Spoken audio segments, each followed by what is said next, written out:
Hello and welcome to tonight's episode of Short Rest. I am our host, and this evening I am joined by Lauren. Hello. Yes, Lauren is off screen tonight because we have moved into a new studio and we're still getting the kinks worked out on that. So she's off screen and here we are. So for those of you who don't know, Short Rest is a fun little show at the end of the week where we just sit down and play some games, talk to you about our show and the shows that we have, Fate's End, Iron Valor, and just have a good time and get to know one another a little bit more. Um, Quick announcements before we get started. Tonight, we are playing Fall Guys Part 2, The Roast of Daniel, as it is. A wonderful, fun little event that we like to have where everyone makes fun of how great I am at video games. It's a wonderful time. Let me fix my light. Sorry. Great time. It's super fun for all of us, especially me. And then this evening, we are also promoting September from Twitch. So if you have not subscribed to the channel, now is a great chance to do so because you get 20% off monthly, 25% off 3-month subscriptions, and then 30% off for the full year or for a full 6 months. So if you are not subscribed, feel free to do so. It's great to support our channel, and of course you get a little discount on that as well as we do this. So Lauren, you have something for us? I do. I'm so excited. Okay, I've been waiting to announce this to everyone for quite some time now. Twitch has finally approved our emojis. So I'm gonna go ahead and spam them. We have 3 really awesome emojis that you guys can mess around with. Our Nat 20 was approved, our Nat 1 was approved, and our Huzzah mug was approved. So feel free to have a lot of fun with those in chat, which I'm seeing that people are starting to. So yes, very, very exciting. We have another emote that is coming to tier 2. It hasn't been approved yet, but it is called the Insight Check emoji. So that'll be fun to use on stream during Fate's End and Iron Valor. We'll get more details on that. More details on that coming soon. Yes. So that'll be a fun emote to spam when you would want the cast to make an insight check. If you don't trust that NPC, they're being a little shady. So that'll be a fun one. But of course, more subscribes will unlock more emotes that we can create and have fun with for you guys in chat. But yes, been waiting for that. Have fun. Have fun with those emotes. Yes, they're super duper awesome. Lauren designed all of these herself. Not to brag on her, but I love her and she's amazing. So huzzah and natural 20 to Lauren for that. So yeah. So I think that's it for the announcements. Let's get into this thing. As you guys can see, I have won some games, and or you may not see that now, but I won, and I'm no longer rocking the default pink skin anymore. So because I said I wasn't going to do that until I won, so I did that off screen. I want to say that no one believed in me, but I did in the end anyway. So here we are.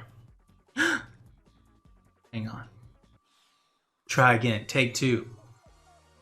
Tia Blot subscribed to the channel. Y'all, Tia Blot is so cute. Like, honestly. That is amazing. Thank you, Wolf, for that. Thank you. Yeah. Now Tia Blot can use the emotes. What a great feature.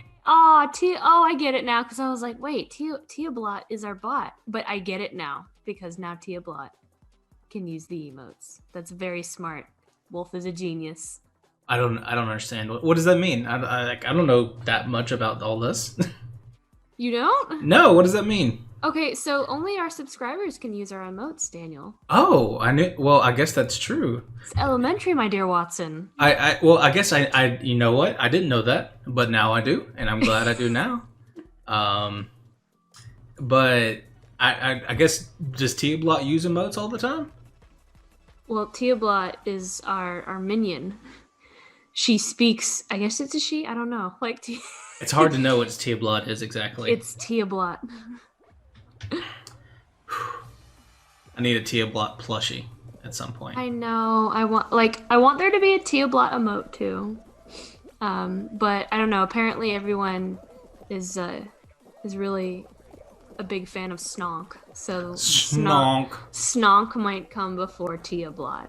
Yes. Speaking of Snonk, let's talk about Fate's End. Yes, Fate's End. It's so much fun. What a great show. So what were your favorite moments from last episode? And everyone in chat, let me know what your favorite moments were from our last episode of Fate's End. Go ahead and we'll share those. We'll talk about those too, if you had some particular favorites. So my favorite pieces of Fate's End. So obviously, a big fan of the conversation between Samson and Lorelai. Since I was heavily involved in that. Unfortunately, like I feel like part of me thinks that I handled it pretty well, because that's it's kind of difficult, like communicating that kind of sensitive information that early on in a relationship.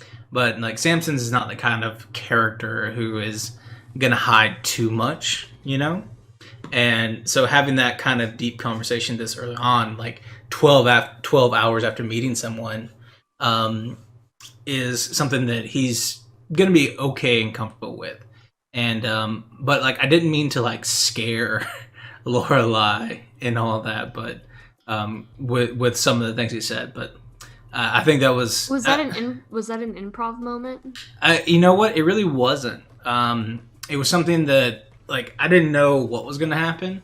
But one thing about Samson and that we'll all learn about is that he's very, what's the word? Not sacrilegious, but like he's irreverent is what he is. And like when he talks to people about anything, there's going to be those times when something's very important to someone else, but like he's not going to treat it that way. What is happening? Oh my gosh, will this door just open? So he's kind of irreverent in that way, and so obviously this was a big deal to Lorelai, but it wasn't something that Samson was going to just,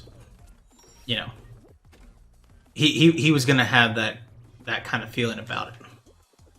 I cannot believe that just happened to me, but that's okay. So that was fun. I really enjoyed that moment with Lorelai, and then of course the pig calling and the sheep shearing, like watching our boy Brandon get knocked out by a sheep is something that I don't think I'll ever forget. Yes, that was gonna be my next. Hilarity says talk deeply about the psychology of your character while attempting not to be knocked into the abyss. Y'all, it has been a long week. We've had a lot going on. It really has. It has. Goodness. But a rewarding one at that. Let's see. Cold water or whatever. Oof. Starboy Goku says, I lost my mind when Roaring Bear was freaking out about the cold water. And Lorelai, I think, I'm very bad with names. Yeah, and that is Lorelai. Actually correct. It was Lorelai. Was like, go to bed! True. Yeah, that was hilarious. But yeah, I love that command, by the way. Yeah, thank you for that. Wolf just added a really awesome command. I am Tia Blot, overseer of this channel. I will always roll 20 and huzzah with the blood gods. Praise be to Tia Blot, or you will roll 1 natural ones on your next game roll. That power, right? Like that's some serious like, oh, like you're gonna give me natural ones in my next game, Tia Blot? I might as well subscribe to the channel. Just to earn the favor of Tia Blot. Yeah, I mean it's been a long week. In fact, I'm like this evening we always do what are we drinking? I brought out a glass of the Lagavulin that I have at my house, and I'm drinking some of that this evening. For those of you who don't know, Lagavulin is the whiskey that Ron Swanson drinks. in Parks and Rec, and Daniel bought like a really nice bottle of it, and he only drinks he drinks it very rarely, Very, very very rarely. because it's not a cheap whiskey. I've had it for a while. I think you got it for your birthday. I think I got it. There was something we were celebrating. We were celebrating something. Maybe it wasn't your birthday. We were celebrating something. It was profit sharing day. Profit sharing day. So I've had it for like 6 months. I've had this one bottle. So I broke it out, drinking it this evening. It is a fine caramel color. It's kind of nutty and delicious. Daniel would kill it with the Swanson stash, says Haloidy. You think he could pull off a Swanson stash? That's because you've never seen my face without a beard. It is not good.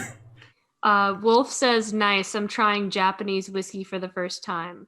At chat, who is raising a glass with the stream tonight? Oh, raise a huzzah! The huzzahs. Is Japanese whiskey sake? I think it's slightly different. I'm not sure. Or is it called something else? Surely Wolf will know and can inform us all. Oh yes, he's a sophisticated man with great taste. For sure. He doesn't sit around drinking high quality whiskey and playing Fall Guys on his Friday evening. A sophisticated man with his Japanese whiskey. See, actual whiskey. Oh. It doesn't have like a special name though. Okay, that's what I was wondering. Starboy Goku says JJ drinks that. The Japanese whiskey, I'm guessing, or it's the Lagavulin. It's probably the Lagavulin because that's the first time we tried it was with JJ. I mean, JJ has for those of you who don't know JJ, he's a wonderful man and a tremendous person, and he is married to my sister, and he has an extensive collection of fine whiskeys. And one time we tried Lagavulin at his house. Or, I think it was his house or their house. It was way before they were married. We also tried the White Walker. Yes, the White Walker, the Johnny Walker, the Game of Thrones one. The Game of Thrones whiskey. Yes, and it was Speaking fantastic. of Walkers, Davis Walker is drinking a nice glass of Angry Balls. I'm guessing Balls. I'm guessing that's Fireball. It just sounds rough. This became the chat about alcohol. An Angry Balls. I know everyone. It did. It just became a chat about alcohol. Haloidy says Gent is out on the hunt for drinks currently. He will raise a toast when he arrives. Amelia is drinking watermelon wine. Ooh. So classy. Starbo Goku also says that and Glen Murray, which sounds very fancy. It does. But angry balls, angry fireballs is when you take Angry Orchard and add a shot of Fireball to it. Oh. Yeah, so it's a cocktail, Gotcha. It's not a full straight whiskey or anything like that, but it is good enough, and it is something that's interesting. Wolf says sake is gross fermented rice, I believe. Haloidy disagrees and says sake is delicious. Davis says, I really want to have sake. And then Wolf says, I've only tried it in sake bombs. Okay, so Daniel and I tried a flight of sake last week. Yes, we did. I think I hadn't had sake since I first started drinking when I first turned 21. Everyone drink responsibly, first of all. When you first start drinking, you can't really appreciate the flavors of alcohol because you've never drank it before. And I remember hating everything except Rieslings, which is just Rieslings are really. There's a nice Fest Parker Riesling that I would have with any salmon or scallop meal ever. But we tried. I think I would say that was the first time we tried sake was last week because yeah. And it was very different. It reminded me of what I say watered down.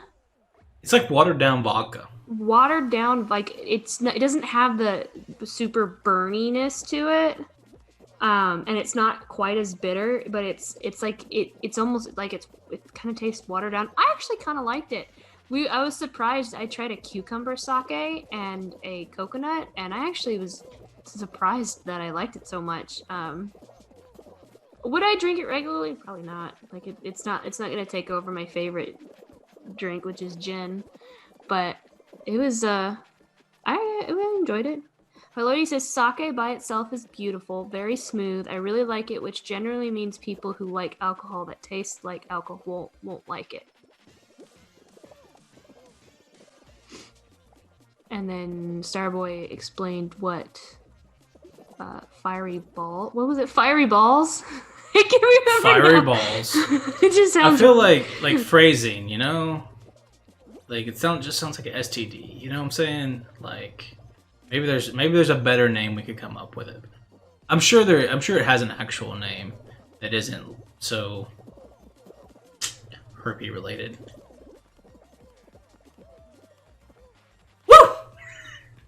That was so close. Starboy said the worst drink I've ever had in my entire life was a cold matcha sake at Epcot. I wanted to die. That sounds really good, though. Well, maybe that sounds really good. A matcha sake. Hello Love Dove said, made the mistake of choosing sake for my first real drink. I simultaneously created a spiritual horcrux and felt it die. Oh my god, that's hilarious. Jesus, Love Doves. Oh wow. Amazing. What an amazing comparison there.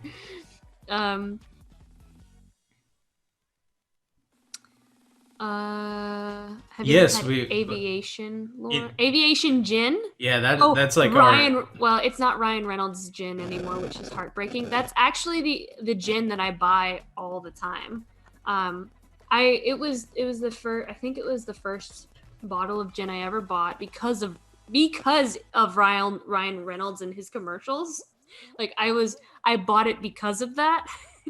But he also might be referring to the drink and Aviator. He's probably talking about. I think he's talking about the drink and Aviator because that has creme de violet in it, and he's asked me to try it. He says it's the best gin mixed drink ever, but I've never nobody has creme de violet just hanging around in their cabinet, and I want to try it, but I'm scared that if I buy it and I don't like it, I'm gonna have a whole bottle of violet liquor sitting on my counter and just staring at it on a regular basis. Starboy Goku says it was horrible, Lauren, which I'm guessing is the matcha. Dapper says time to throw shade at Daniel. He picked a skin made of stone, but he plays like he is made of glass. Ooh. Look, here come the zingers. I mean, first of all, it's lava, so step one is lava, and up until that round, I was doing pretty good, but I just got destroyed by the fruit. Those oranges, man, they just got me. Fell off too early. I hate that. I hate that one. For those of you who are seeing it now, that is my least favorite one. I'd rather play that one than the egg one. The egg one's awful. The egg one is awful. Wolf it's completely terrible. Daniel has such a rough time at this game that he is the only one that doesn't fall and floats to his death instead. That seems fair. That seems fair. Yeah, I am not great at this game. I'm not sure if it's possible to be good at this game. Especially as you get further on. But I know that's not true because the only people who say things like that are people who are not good at games. It's I don't know if you can be good. It's you can be. The game is rigged, man. It's rigged. Well, it's possible to be good if you're actually good, but if you're not, then it's impossible. It's like Fortnite. But Ninja's good at Fortnite. Yeah, but and so are a couple other people. Honestly, so I've talked about Fortnite several times. I used to love playing it, but I didn't have the time to. Jesus. I didn't have the time to put into it to get really, really good. And the scale for who's good and who's bad at Fortnite is ridiculous. It gets to the point where it's oh, headshot. If you're really good, you're unstoppable. And if you're not good, then you can't compete. and it's going to be like the skill level is such that like it's just not going to be good for anyone. The gap between the expert players and the bad players is too large. Yeah. It's like if you're good at if you're bad at Call of Duty, like every now and then you're gonna get the drop on somebody, and you're gonna kill someone that, like, you're gonna kill someone that you probably shouldn't. But like if you're bad at Fortnite, you're never gonna kill anyone. You're never gonna kill anyone good anyway. So that's my Fortnite rant. Hashtag Fortnite rant. So back to after talking about alcohol here for a good 10 minutes. Yeah. Let's talk for a minute about some moments from the last episode of Fate's End. Yes. My personal favorite, I think my favorite, or one of my favorite moments was when Aramir got whomped by the demon sheep with double nat ones. Gosh. Is Brandon here tonight? He might be busy. I don't know if he is. I didn't see him in chat, but Brandon, give me a huzzah or like something. I don't know. Chat. I don't know if he's here tonight, but man, like it's hard getting killed by a sheep. You know what I'm saying? Like that is a rough go of things. And it wasn't like he didn't do anything terribly. He just participated in the competition. But that one he just got it to the jaw. I mean, this poor sheep, like just massive damage. I think it was like 12 damage on like 4d4 or something. It was 4d4, yeah. Yeah, so okay, so he had advantage. He had advantage on his roll because of amazing role play and stuff. He had advantage, and for the first time in history, caught on stream, I've never seen it ever, he rolled 2 natural ones. Live on stream in front of everyone. It was astronomical and crazy. And so that kind of leads me into my next question was, do you think I was too harsh with my ruling of having the sheep automatically hit twice? I mean, I don't think so. I think you gave us some mechanical stuff there, but I'm okay with it as a player because it didn't happen to me. Because it didn't happen to me. Because it didn't happen to me. No, I'm okay with it because I mean it's 2 natural ones, and natural one's a natural one. You're probably gonna take damage anyway. So just saying that it's 2, I mean that's double damage. So it's really like he just got hit once, but you double the dice. So you really didn't do anything that wasn't. It's like the sheep scored like an auto crit, which is okay. I think so anyway. But like it just shows like at level 2 how quickly like things can escalate. Like if he's, I think he had like 19 total hit points. And he took 19 damage from this little sheep. So I don't think it was unfair. Definitely don't think it was unfair. But it was unfortunate. Ooh, Sam Wildman, welcome. I love Sam. For those of you who don't know Sam, he went to high school with me and middle school, and we played golf together back when I was terrible at golf, which is now as well. Were you on the golf team? I was not good enough to be on the golf team. Joke's on you. Welcome, Sam. I'm glad you're here. Good friend of mine. Good person. Thankful that you're here. He liked from YouTube, so he's actually watching on YouTube. Nice. Or it might be YouTube. It might be Facebook. I haven't figured out the difference between like knowing the difference between the two when you're streaming. So he's probably on Facebook. Because he probably found us from the Facebook. Yeah. The Facebook. Yeah. Hello Love Dove says, I think at the end Aramir should be allowed to rematch with the sheep. Oh, I have plans for the sheep. It's canon now. Like I have plans for the sheep. It was like that entire moment is solidified into history. Like Gale, the sheep, all of it. It's embarrassing. What did you think of Gale? There were so many people who loved Gale and wanted to keep her around as like an NPC that made another appearance. Obviously everyone loves Gale in her toothy maw, her untoothy maw. a fascinating character for any game. But yeah, I honestly that sheep. Hello, Love Dove says Gail is my mom now.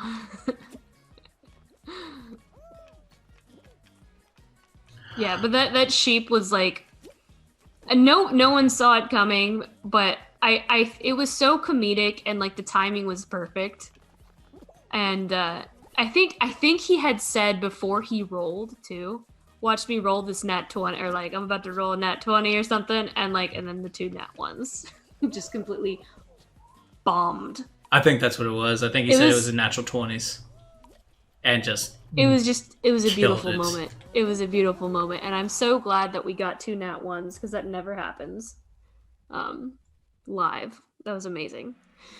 But yeah, I mean, it just goes to show. I have plans for the sheep, and things that I hope things go well for our dear brother B, with the sheep.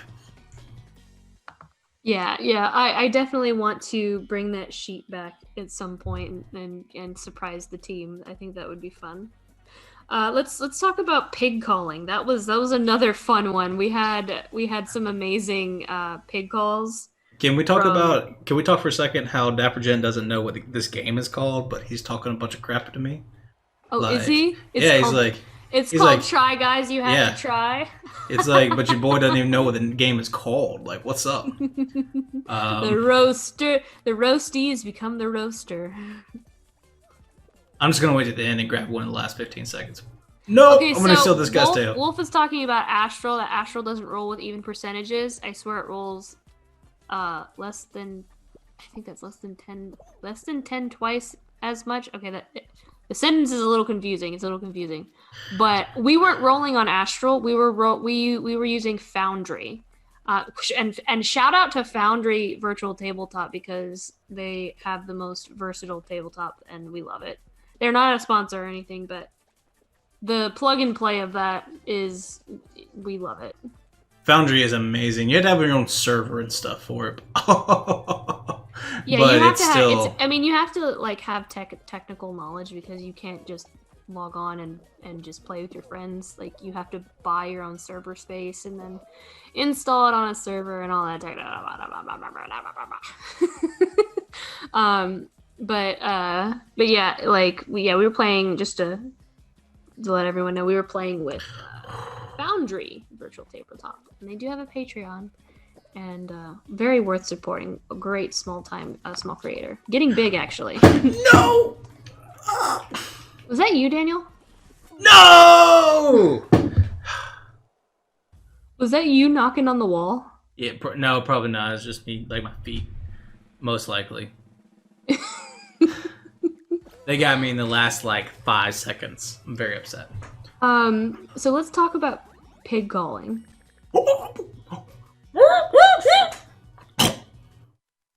That's pig calling. Hey, okay. You tell everyone about Whoa. About pig calling. Pig calling. How did you feel about cheating? With your pig calling. Whoa! What do you mean cheating? I don't even understand. Like, what do you mean cheating with my pig calling? Hold on just a second. So pig calling is an event where you try to, where you convince the pigs to come your direction. And I feel like it's not cheating if I can talk to pigs. Because, as a druid, without fail, I can just wow, thank you, Amelia. I can just talk to the pigs. And I can tell them that, hey, come to me because you'll become bacon otherwise. And it's a lie. We know that. Everyone knows that. But they don't know that because they're pigs. So I feel like it's definitely not cheating in any way, shape, form, or fashion. So, would it be cheating for a barbarian to rage? Would it be cheating for a bard to give inspiration? Would it be cheating for a fighter to use action surge? I don't think so. If I want to talk to pigs, I'll talk to pigs. That's all I'm saying. I do think that the commentary that you made when you talked to the pigs was pretty funny. Like, come to me. I am your god I now. am your god now. It was just like funny commentary. Also, sorry about ducking out for a second. Like, I think my house might be haunted now because I heard knocks coming from the garage, and I went in the garage and there was nothing there. So that's why I was like, Ooh. give me a second. I'll be right back, guys. All right, It ghosts. was kind of creepy. I was a little creeped out. I thought it was Daniel, but I don't know. Or I thought somebody got into our garage or something. Quick question: how many of you guys believe in ghosts out here, or are they a real Ooh, thing to that's a you? good question. Who believes in ghosts? I want to know. I want to know. Who in the audience believes in ghosts? Are they real? Are you what is that? A shaniac Are or you a shaniac or a bugar a Burgarabot? I don't know. I forget what is it? Bugarian? I don't know.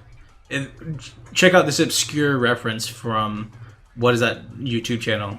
Bugara. It's Bugar. Bugara, but I thought it was like the. I know his last name is Bugara, but I thought he had like a special like Shaniac has his name. His name is Shane, but like I don't they call him remember. Shaniacs. But Oh, Burgara. yeah, it's Burgar. It's Okay. Bugar. Yeah, I knew it was Bugara, but I thought There it you was go. his last name. But it makes sense now. Yeah, I get it. obscure reference I from get the it. YouTube channel I get it now. BuzzFeed Unsolved. Yes. So we have. Let's see. We have. Heloidy is a Shaniac through and through, so doesn't believe in ghosts. Um, Ghosts are about as real as astrology, is what Dapper Gent says. So he's also a Shaniac. Hello Love Doves is also a Shaniac. Wow.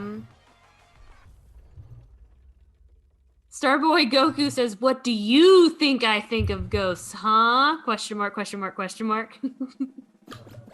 I'm pretty sure that I'm pretty sure that ghosts are not. I'm a shaniac. Let me say that. I am at the very best skeptical. But I don't know. I might have one in my basement, like in my garage right now. So who knows? Maybe I'll be a Bulgara soon. Boogara. The best place for ghosts is D&D. Is D&D. Mm-hmm. I agree. I agree with that. I do. Yeah, I can feel it. We're gonna get a win here in just a second. Aloydi says, "I love the concept of ghosts, but nah. I mean, they make great stories." Question: Would you like to be a ghost? Like like one to 10. Like what would life as a ghost be like? No, the best place for ghosts is on Tinder. Wow. Well, that's what Starboy says. Thank goodness for Starboy Goku. What an excellent pun. Love it. Jokes on everyone else. I'm all by myself. In the lead. So back to pig calling before the ghost from the garage decided to knock on our wall. Sure. Or it could have been one of the kids, like, I don't know, my perception is a little off with headphones on, so it could have been one of the neighborhood kids knocking on our wall or window or something. Just you know them kids. That seems more likely than a ghost. But pig calling. So we had this amazing like opera thing going on with Lorelai that I really enjoyed near the end, where she got all like falsetto-y and like had this kind of like desperate opera plea that was just amazing, and I loved that. And then Finlay was just absolutely the sweetest, where he had kind of given up his turn to help Mossy, and that kind of brings me to Mossy and Tawny. What did you think of Mossy and Tawny? Mossy and Tawny. They were cute. They're a cute little couple. I don't know much about them. I don't know if they're like where it takes something special to go that far across the world. Like Dawn's Rise is basically on the other side of the planet, right? So if they were in Dawn's Rise at one point and then made it all the way back here into La Cambria, like that's not an easy journey. That costs money. Yeah. and like for them to be them being here is an interesting thing, and I wonder, what is more to their story. Like, surely, obviously, Mossy wasn't getting along super well in Dawn's Rise, so surely he's got something else going on, or maybe she does. Hard to say. So, so would you like to know a DM improv secret? Yeah, let's do it. I actually meant to say that they were from Sunspell, Ooh. but I accidentally said that they were from Dawn's Rise. See, Sunspell makes more sense. It does. So, but I accidentally said the wrong city. So like, see everyone, like, no DM is perfect. And after I said it, I immediately was like, oh crap. like when they were from Dawn's Rise, it made me think that they had some connection to Lorelai's story because she's from Dawn's Rise. Mm-hmm. And maybe that's the case, maybe it's not. Well, it's canon now, so things are changing. Well, now they're far more important than they were before. Oh, what is happening? That was weird. Ooh. This guy in his black and red pajama bottoms. I hope he dies. So fun thing on that. Bam. And then of course, Samson won the pig calling, and you instead of taking the bacon, the winnings was 5 pounds of bacon, I believe, of fat back bacon, the best of the bacons, the best of the bacons. You guys, you instead took the pig, one of the runt pigs, and you gave it to Finali. I mean, he seemed like he wanted it. Oh, he definitely did. And now Finali has a pet baby pig named Snonk. I love Snonk. Everyone loves Snonk. Snonk. I wonder if Volpa and Snonk are going to get along, if they'll become this like dynamic duo of a team. We did bring that up in like our pre-beat meeting where we had basically we were talking about how we have Snonk now, and everyone's like, well, he's gonna get bigger, like, and I think Roaring or Davis, who plays Roaring Bear, was like, yeah, RB's gonna eat him. I mean, and Danny was like, no, he's not. Yo, I hate Fall Ball. This is the worst one. And we only have 5 people, and I'm not good at it. We're definitely going to lose. I'm so sorry to everyone on Blue Team and all of you watching. This is going to be rough. Not to mention, like, nobody had thought about it, and I had brought it up. I was like, guys, like, Samson owns a pet fox, right? And now we have a pet pig, and like everyone's eyes just got wide, and they're like, no. Like, I mean, it's legit. Like, it might occur. Like, Volpa is far more likely to get on Snonk than Samson is, or like Samson via being a wolf or something. Like, it would be horrible. No! See, I'm telling you, I'm terrible at this game. Dapper says, how do you feel about perpetuating the hellish cycle of sending Fall Guy bean people through a gauntlet of never-ending suffering where they are tortured, beaten by mallets, and thrown off cliffs with no hope of relief? I heard that, and, he's not wrong. We're gonna score! I scored! For fame, the same reason people do it. No mercy. And then Wolf says, Daniel, just talk to the ball like you did the sheep. I think he means pigs, though. Because Samson talked to the pigs. Look, if I could talk to this ball, I would. But it's very clear to me that we're on defense now for this last 25 seconds. Unless I can, like... Okay, so... No! This is like Rocket League, but with bean people instead. Got him! Ah, that was close. The I freaking scored. there we go. We're gonna score again. Whew! Might actually What's win. up, y'all? I'll tell you, we're gonna have our first Fall Guys win live on stream right Live now. on stream. I'm ready Look. for it. I'm all for it. I've got my huzzah emoji warming up for you. Here's the deal. If the W comes from this 5 qualified, if you are currently not subscribed, you have to. Like, it is like, if you're currently not subscribed to the stream, like, oh my goodness, and it's Fall Mountain, so it's going to be the most epic one. You know what? I don't know if we can stop the roast. The roasts are so good. Save the beans. Man. Let's see. This is it. All evens. Let's do this.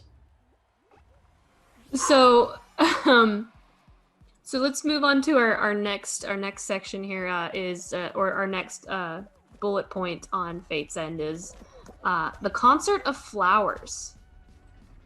Let's talk about that a little bit. Just first impression. Oh yes, the Concert of Flowers. So I do want to talk about the Concert of Flowers, and I want to give it my best effort because this is obviously a major event right now. Because you might win first place. I mean, they're gonna have to miss, which they might. Oh my god! Oh my god, guys! So close. Oh my gosh! Oh! I did not make it. I did not make it. Congratulations, Cataclysm 1013. You've ruined the dreams of everyone here. If you're currently on the stream, you may unsubscribe if you wish. Don't say that, Daniel. No. Please don't do that. Okay, let's talk about that. Let's talk. I'm sorry. The roast may continue, as we do. So the Concert of Flowers, right? I want to talk for a minute about that particular event and how well I think you, Lauren, handled that as a DM. Because this particular session was not easy to do because it was so much improv. There were certain events, like the pig calling and the sheep shearing, that you just didn't know what to do. Wow, Lauren, with the natural one. So there was so much improv and so much was going off. It was so heavily player driven as an episode that it was kind of hard to keep us all together, right? But then we get to the Concert of Flowers, and we've had all these shenanigans, and we've had this very large, high scale, funny adventure, like low, well, not high scale, low scale, low risk, funny adventure. And then we get to the Concert of Flowers, and all of a sudden we're all brought into this super dramatic, like, beautiful moment. And I think as a DM, that's kind of the goal. Like, because you want to let the players do their thing, and you want them to drive the campaign almost always. But when you provide these moments of lyrical, creative games, and you provide these moments of really unique kind of story, then you've really succeeded as a DM. And in that session, like, we all kind of felt it, and then hopefully everyone else in the audience did too. And we were given this opportunity to show our characters while also you as the DM taking a moment to shine too. And that's important, and I think that's important for all DMs out there, because your players take up so much of the game and they're so important to what they do, but you have the opportunity, and I think it was flawlessly done, to really show off your storytelling techniques too. And Locambria is richer now for the addition you made to it with the Court of Flowers. And I just thought it was a really well done piece of DMing. And if you're watching and you're DM yourself, you should personally be, trying to strive for things like that. Oh, that's really nice, Daniel. Thank you. It's hard to do. It's hard to do because it's really hard to have those moments when they come up, and to have the confidence enough in your world to get there without railroading your players. And we didn't feel it was not railroady getting us to that point, but we were able to get there, and the confidence you have in the world and what you're doing is just impressive. And if you're DMing, that's what you should be going for. Textbook, if you will. Well, thank you. I worked really, really hard on that scene. Like, I spent like an hour and a half to 2 hours just trying to get the audio right, so that I'm making sure that it would come through to the stream audience as well. And like, I just loved having the opportunity to eat that little piece of, we ate that little it was Heedleberry. Heedleberry, yeah, we ate Heedleberry, and got the opportunity to share, what springtime. And I don't know if you even said it on stream, but the thing was like, what does springtime taste like? Oh yes, what it was what like it was an abstract perception of spring. Yeah. And I knew that would be a difficult thing just saying that. So I said what would be your character's abstract impression of spring? It could be a memory, it could be a smell, it could be a taste, or it could be a mix of all of that. And it was just my character's perception of springtime. My player's character's perception of springtime to them. Yeah, so like, because everyone, like, when you say it, it takes a second to kind of understand what that means, but everyone knows what fall smells and like feels like, and you feel different when fall comes around. Like, when the seasons change, you feel different. It's the best season. Everyone knows it. Fall's the best.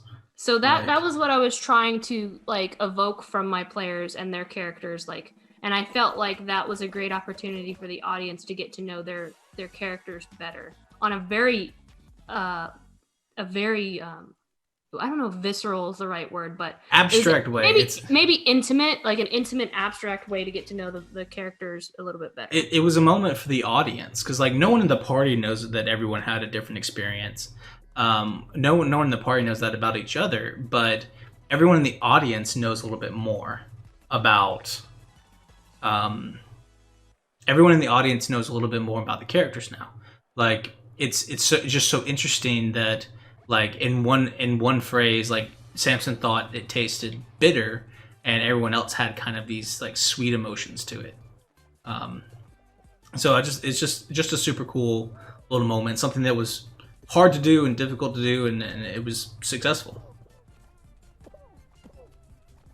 Daniel is actually a winter baby. I am as close to Christmas as you can be without being on Christmas. Unless we're playing the thing, unless it's like The Price is Right and you can't go over. In that case, I'm the worst. Regret this tail. Let's go. Run. So yeah, that was I loved what all the players had to say during that moment and how they reacted, and I loved the role play. It was such great role play. So the last little section of Fates and that I want to ask you about is the hungry people. And what do you think is going on? The hungry people.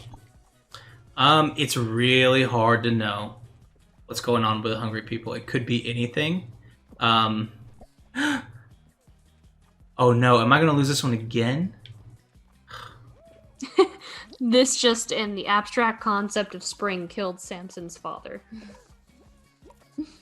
From Hello Love Doves. In the last second! Yeah, I mean, kind of. That's not entirely wrong. Did y'all see that? Did y'all see that? That was pretty crazy. Y'all. The last second. Oh, Nat 20's in the chat. That was pretty clutch. I'll finish the drink to that one. Ooh! With the cheer. Whew. Dapper Gent with the cheer. Let's play some more fall ball, y'all. Huzzah! Yo, that was just the best I've ever done. But yeah, in a way, the abstract concept of spring did kill my father. In a way, so that's on the agenda.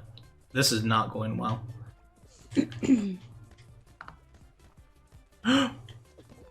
So the hungry people. The What do you, hunger, the hunger, the the hungry hungry people. people. What do you think is going on there? So I think that the hungry people are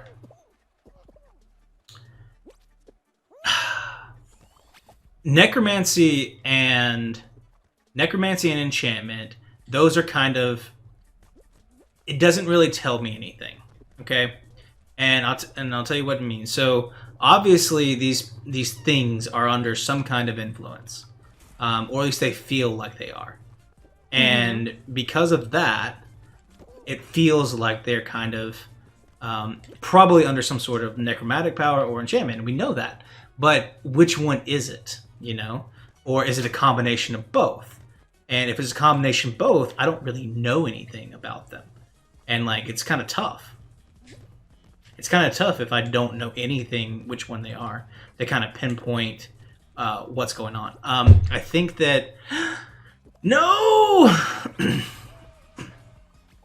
I think that the most likely scenario is that it's probably someone or something like in the water trying to get them, or like some kind of like aboleth or something that has a feature like ability that's enslaving or cursing them. It's probably a curse. We're gonna lose. This sucks. I hate fall ball. It's probably a curse, and that's my guess. And I don't know what kind of curse. I don't know what kind of like who might be doing it. But it's just that's my guess, that they're cursed in some way, because like to always be hungry and to visibly be eating stuff, but to still be like writhing, they're kind of metaphorically representative of Lacambria itself, because like food is there, right? Like food is there, food is available, but you're starving anyway.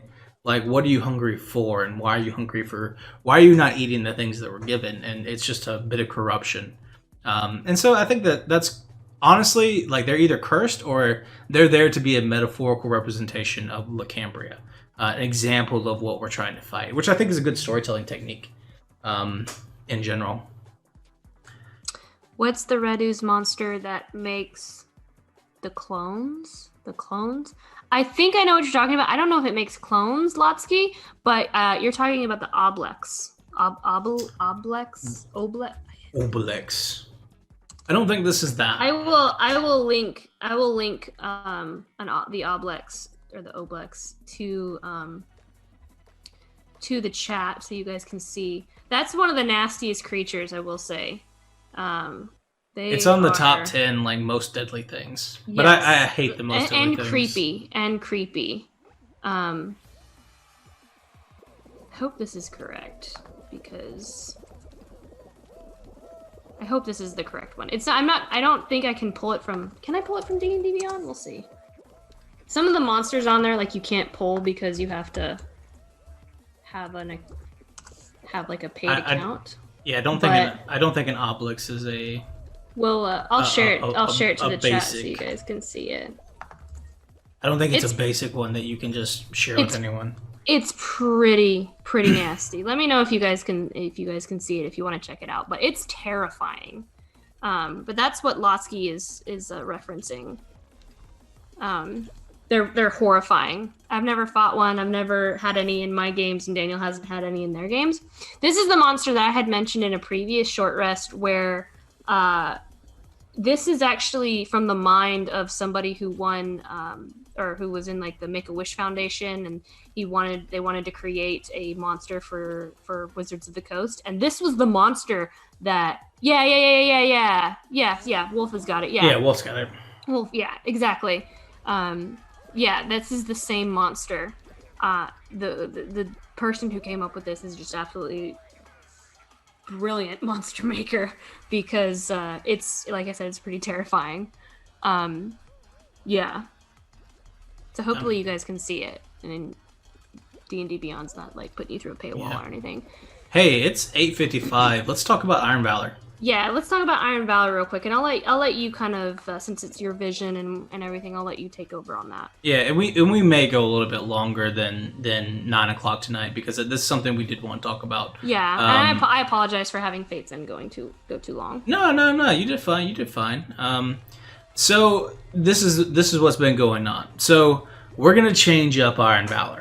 Okay, for all of you out there who watch that show, Iron Valor, what was an arena type show where we would fight grandiose, massive monsters like Cthulhu and wyverns and red dragons, and we would put them in this arena style setting, kind of whiteboard, and face them off against the most powerful characters that our fine champions could make. And it's fun. It's a lot of fun to play. It's a lot of fun to DM. It's very interesting to see and be a part of and run. Okay, and but Iron Valor is something that is continually changing, and the channel is too. So from that standpoint, we want to make sure that we're putting out content that all of you guys enjoy. So we started thinking about it, and we started thinking about Iron Valor and what it was supposed to be. And Iron Valor is supposed to be an event where players get the opportunity to show off classes and races and all of the unique pieces of Dungeons and Dragons in a setting that is unique and low risk, right? And what we found was that you can do that, Dapper Gent, but no one else will. So Lauren low-key laughing back there. Sorry. My wife. I'll So be there. so it's kind of difficult to think about doing that without also considering that it's kind of hard to do that without having the other three pillars of play involved.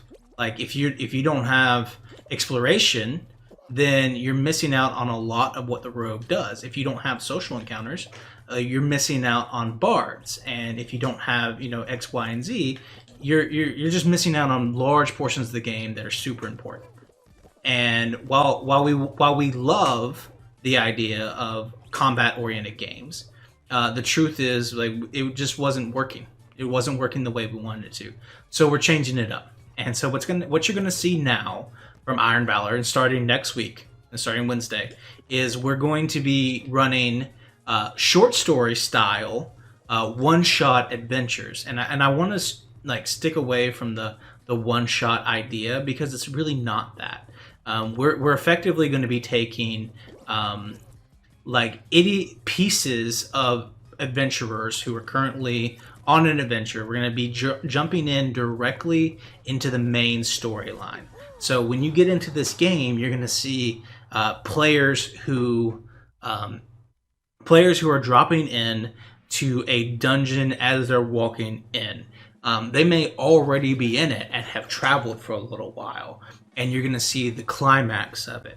So the thing that everyone loves about Iron Valor is seeing the big monsters, seeing Cthulhu, seeing the Red Dragon, seeing these unique fights, and that's kind of what we're going to get here too. So instead of Cthulhu fight, then break, and then PvP fight that really doesn't matter as much, you're going to see a lead up that will bring you to Cthulhu. And these short story adventures are going to be one of a kind. We're going to come up with them week to week. We're going to take your suggestions when we do so. And it's going to be a super fun, very interesting kind of game. Something that's really unique, something that you're not going to see anywhere else. And the biggest draw is that we're going to have these adventures, and you're going to be able to participate at the beginning and still do all the things that you've always done. Like you're still going to be able to toss coins to your champions. They're still going to be able to spend those in game to acquire things to help them. And you're going to be able to sit down, enjoy the story, and see it start to finish all in one session. So you're not going to have to know 40 hours of content to understand the next story. You're going to see, you're going to get everything all at once is what it's going to be. And that's really the value of what the new Iron Valor is going to be. So Next week we are having our next guest, which is his name is Cameron. He is with the D&D Coalition. He'll be joining us on Wednesday as we are going into a level 20 dungeon crawl that we're deeming Jurassic Park. And so if you've never seen a Tarrasque used in game before and a group of 6 level 20 players try to take it down, then you're going to see that on Wednesday. And they're either going to TPK or they're going to slay a Tarrasque. No pulling punches. Murder them. Yeah, that was part of the problem with Iron Valor. Was like, okay, if you TPK them in the first round, then it kind of like drops off, and it kind of drops off, and the air gets sucked out of the room a little bit. But now, like, we're not going to have that problem. Great. And I think one of my favorite things about this too, that I'm excited about seeing personally, is like a lot of people. And we've seen this in Instagram chat and like people that we've talked to play D&D, YouTube channels like WebDM and I forget the other guy that we watch. But a lot of them say the same thing. Like most players don't get to level 20, and most players don't get to fight level 20 monsters or the really big level monsters. Either because when they start a campaign, people kind of fall off the train and they never finish, or they get to level 20 and they're way too powerful and the DM just decides that we're going to start all over. Right. So that's what I'm kind of interested in seeing. I've never seen level 20.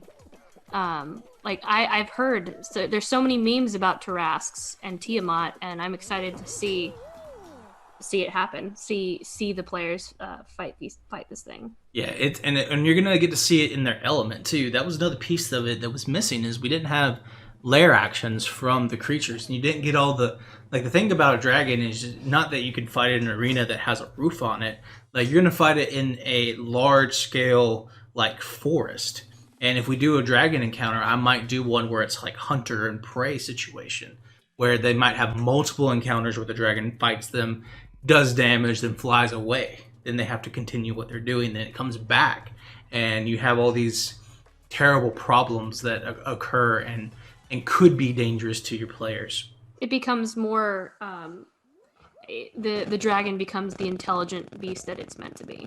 Yes, and that's the goal here. And the goal here is to make something that is. Oh, you might win, honey. I might. We're getting in here. Like this is it. Oh my gosh, he might win, guys. Like we might get up in here and get a W right here on the last session. Oh my gosh. Like I'm in the lead right now. Oh, I got smashed. That's not good. But I'm not the only one. Boom. Oof, I don't know. Oh my gosh. There's one guy ahead of me. If he misses, no.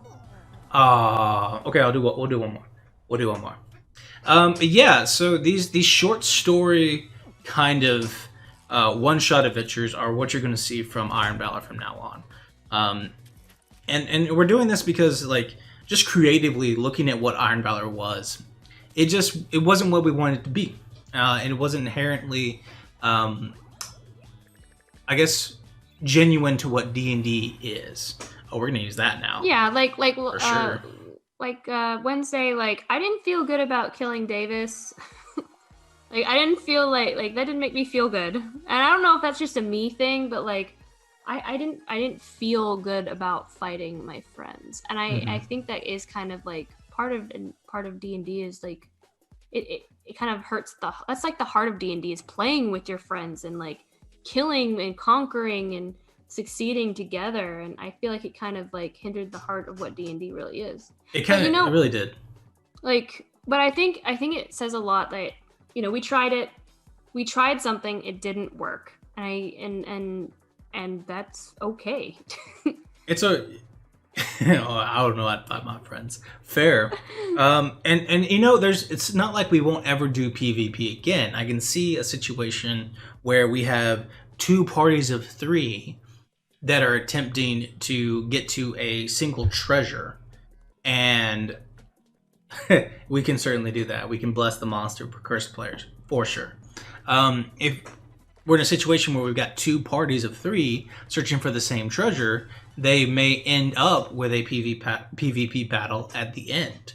And that's something that we may look at and we may try and do.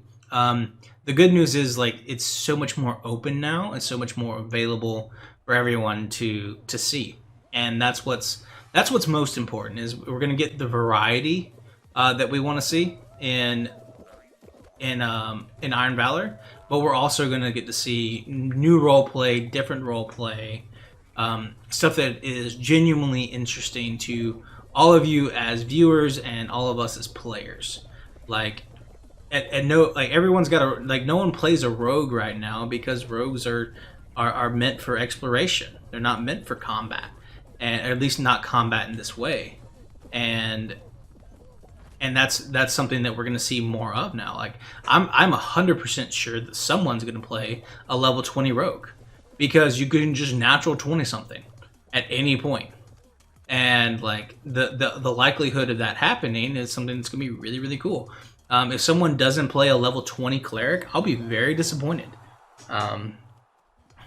Yes, well, Gambit match like in Destiny, I love that. Kill each other, kill the monster, do something like that. That's something that we can definitely do. The games are going to be shorter, so we're shooting where Iron Valor was shot for a 3.5 hour game. This is going to be 2.5.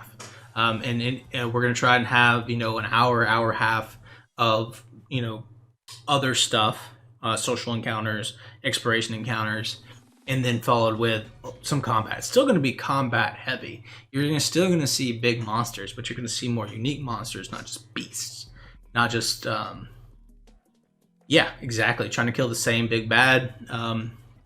It's gonna be super fun, and it's gonna be super interesting. It's gonna be super unique. But it'll be a lot of fun. So, Lauren, what's one thing that you're excited to see in the new Iron Valor? Like, is there a particular monster you want to see the entire party try to take on? Given the fact that like you're going to have more nuance to the character now. So I've mentioned this before, because like you had just mentioned, it opens up so much more, right? And we can do a lot more. Like we're not just kind of like right stuck to like a funneled format. So yeah, it's no longer so structured. One thing that I am really excited for and I want to see is there are some really nasty and amazing homebrew monsters out there that I would love to play through or love to see the players play through. I think I want to say it's DM Dave, maybe I can't remember.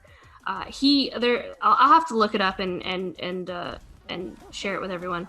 But they created a holiday set of monsters, and in one of the Halloween ones, like you can fight the Grim Reaper himself, and he's nasty, man. Like how this homebrew monster is written up, like.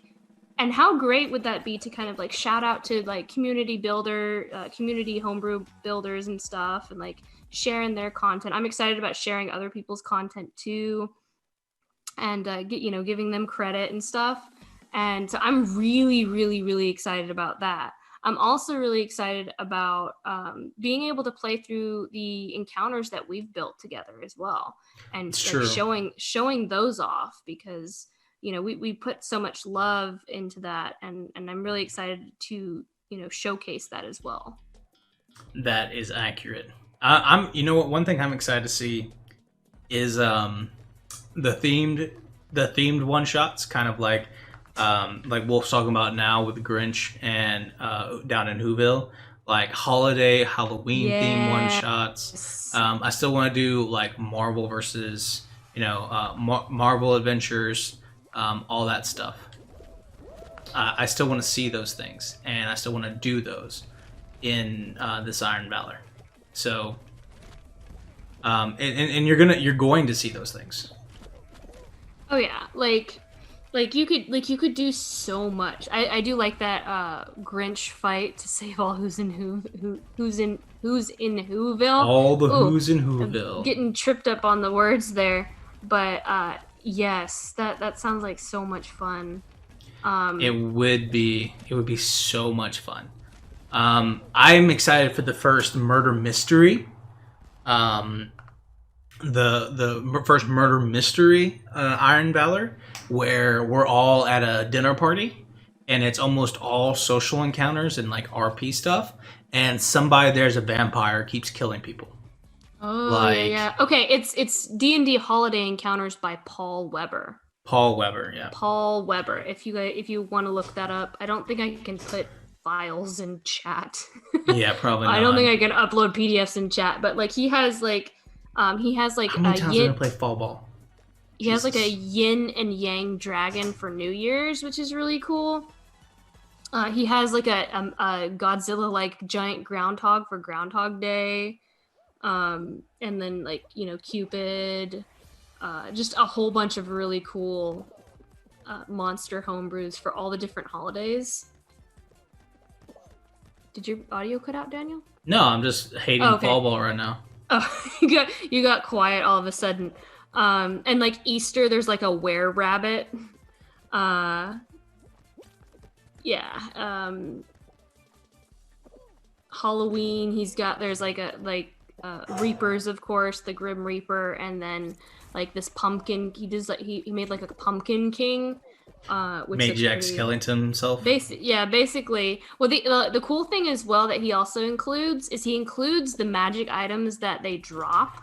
And I will say some of them are pretty darn overpowered, but it's cool little homebrew stuff. For Thanksgiving, there's like a rabid turkey, like a rabid undead turkey that you can fight. An undead turkey. And he has stat blocks for all of these. He has the animated wreath from The Nightmare Before Christmas. He has a stat block for that. And then he has demonic reindeer. And he has stat blocks for all 7 reindeer. All 7 individual reindeer. That's commitment to the game. That is commitment. Like that's commitment to the Christmas game right there. Yeah, like I was pretty impressed by that, considering like, you know, that's a lot. Yeah, he has stat blocks for all the reindeer, and I think they all do different things, which is interesting. Yeah, they all do different things, and they all have different specialties and stuff. And so does Rudolph, of course. But yeah, the most famous reindeer of them all. The most famous. He has the Ghost of Christmas Past, and yeah. So yeah, check it out. It's awesome. Sorry to break us off on a tangent there. Is this next score wins right now? This is so terrible. I hate fall ball. Lotsky says, I think you should make like Survivor Hunger Game. Oh, for sure. Mm-hmm. That's perfect for it. The only person who can defeat the Grinch is the Grinch. Starboy Goku. I mean, is there anything really wrong with the Grinch? Hello Love Doves says, you can, I'd like to seduce, I would like to roll to seduce the Grim Reaper. Do you roll to seduce the Grim Reaper, or does the Grim Reaper roll to seduce you? We're gonna win! We won! We won again! I hate Fall Guys! We're so great. Yeah. Oh, Matt Adams make fogs, only Rudolph is effective. True. Yeah, so I hope you guys are excited about what Iron Valor is going to be now. I'm excited about it. I'm excited to do a little bit different thing from a DM standpoint, and I think it's just going to be more fun. It's going to be more fun for us. It's going to be more fun for all of you. And, you know, if you guys want to tell us, give us suggestions about what you want to see, we're open to that. You know, go ahead and you can drop those here. You can send them to us on Instagram, over on the Discord. We might even make a channel for that.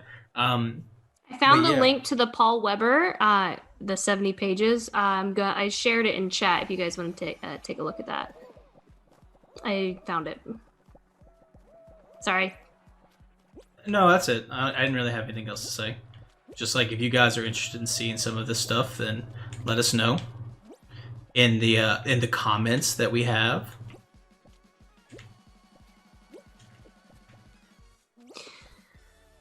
I hope the magic items makes fog so only Rudolph is effective. Ever smoking bottle. There is there's a ring I think that the Grim Reaper drops that he's made in one of his things, and it's really like it has great flavor, but it is way overpowered. Like you'll easily you'll look over it, like all the magic items that he associates with them. I think majority of them are just way overpowered, but they're really cool. They're still really cool. Would you like me to close this out, Daniel, or? I am trying to get this dub right now, so. Oh yeah, we have to see if you win. Oh my gosh, Daniel, you're still in the top. I know. Oh! I've never won on this one. Oh my gosh. Oh no.